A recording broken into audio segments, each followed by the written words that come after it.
Elements of social interaction. By looking at all that we have done till now, we come to know that the basic elements of social interaction are social contacts, communication with those social contacts, and then the social attitudes and values. When we come down to the attitudes and values, in the context of a Pakistani teacher, there are some limitations. Some of the people, they have to face these limitations, while in other cases, these limitations are not there. In any case, if these limitations are there and there are problems in establishing contacts socially or having communication with the social contacts, then the teachers need to talk about these issues with the school authorities.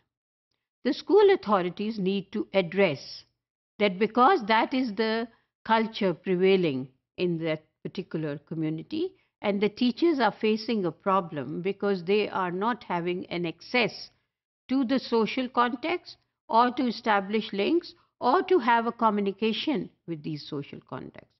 Therefore, the school needs to have a helping hand in that. The school can always do some writing communication with the parents and the community. They can, as a whole, ask for the teachers to give suggestions and then put them down in a sort of a newsletter or a magazine or a small booklet prepared for the parents and the community.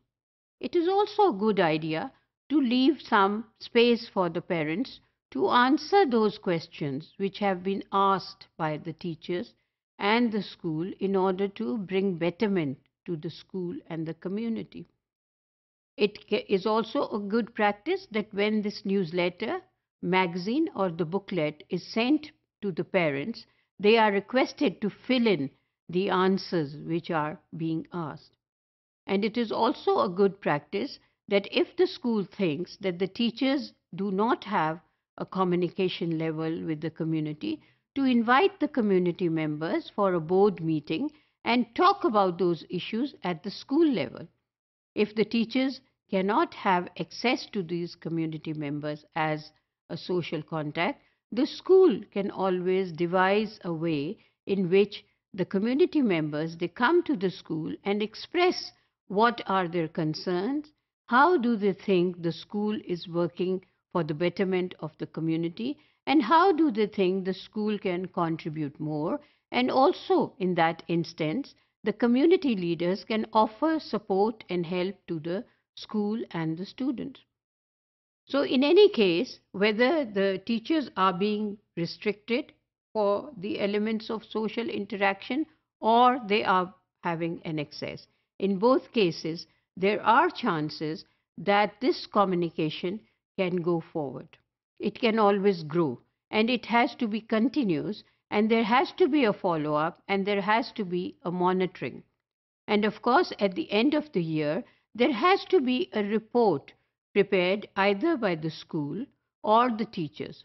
It is best done if in every report in the school there are community members also involved in doing the exercise, and there are teachers also representing what is happening in the school and how the community members are keeping a contact with the school authorities and benefiting the students.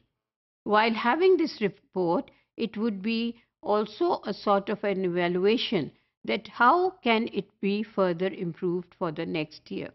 So the participation from the community, the parents, the teachers, the students and the school will together be going towards the progress of the school. And if the social contacts are difficult for the teachers to maintain at their own level, the school can help them to maintain that and organize such events where the community members, they come forward and they give their support. They also evaluate what do they think about the school, how is the running of the school being beneficial to the community, and how can it be made better.